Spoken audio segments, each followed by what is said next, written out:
एक कार्यक्रम का समारोह हो सकता है, इसका समापन भी इसी बीच हो जाएगा। आज सभी से एक विनम्र निवेदन है, उस शब्द मैं आपके सामने कहूंगा, अरे आइटा नहीं खींचे भी सुनिएगा। हास का भाषा नहीं कहाँ हूँ ना ही गजल सुनाता हूँ, हास की भाषा नहीं कहाँ हूँ ना ही गजल सुनाता हूँ।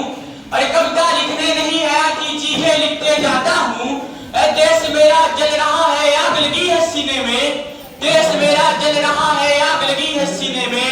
भूखमरा सा कष्ट लिए खून गरीब का पीने में। जो राम मंदिर या पापड़ी का पक्ष नहीं मैं लाया हूँ, जो राम मंदिर या पापड़ी का पक्ष नहीं मैं लाया हूँ। कायल भारत जीत रहा है, जीत सुनाने आया हूँ।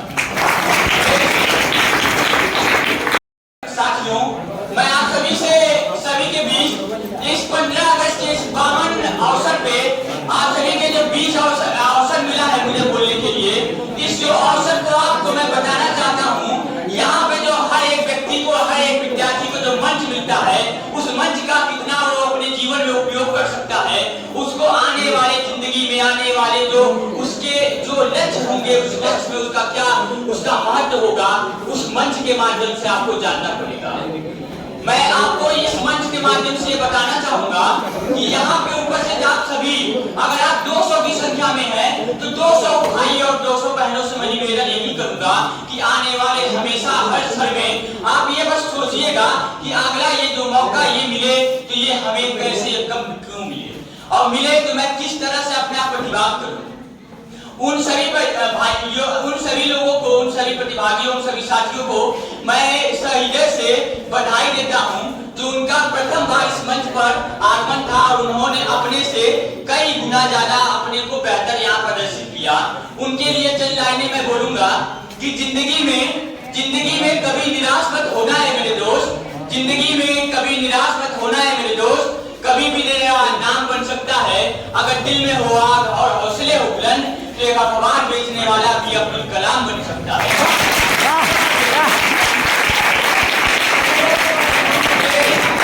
आजादी का अमृत महोत्सव है।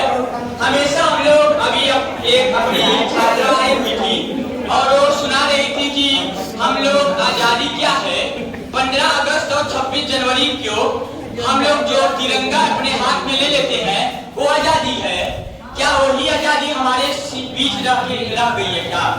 मैं आप लोगों को बताना चाहता हूँ, नहीं, वो आजादी नहीं है। अगर एक विद्यार्थी, अगर एक छोटा बच्चा अगर रोड पे अपने पेट पालन के लिए, अपने रोटी के लिए अगर वो झंडा बेचते हुए नजर आए तो अगर वो ना मस्जिद को जाने, ना शिवालय को जाने, एक भूखा पेट सिर्फ अन्न के दिवाले को जाने, तो यहाँ बिल्कुल ये सच है। लेकिन हम लोगों को ये समझना पड़ेगा कि अगर उसको बेचने की अगर जरूरत पड़ रही है तो क्यों पड़ रही है, अगर उसको बेचने की जरूरत पड़ रही है तो क्यों पड़ रही है, अगर उसको इस उम्र में क्या दिक्कत आ गई उसको हम लोगों को समझना पड़ेगा। अगर हम लोग एक एक जिम्मेदारी उठा लें, अगर कुछ विद्यार्थियों के माध्यम से कुछ पाठशालाओं का आयोजन करवा दें, तो कभी भी मुझे नहीं लगता कि है मेरे दोस्त कि हम लोग हमारे छोटे भाई जो कहीं ना कहीं अनाथ हो चुके हैं उनको कहीं जाकर भीख मांगने की जरूरत पड़ेगी। आखिरी शब्दों में बस यही कहूंगा कि आप अटल जी कहा करते थे, अटल जी के शब्दों में मैं अपनी वाणी को विराम दूंगा। ये पूरा देश, ये पूरा भारत, ये कोई छोटा सा टुकड़ा नहीं है, ये पूरा भारत एक जीता जागता राष्ट्रपुरुष है। हमारा भारत ये अभिनंदन की धरती है, अभिनंदन की धरती है। इसकी करकर में शंकर है और इसके नदी में गंगा है।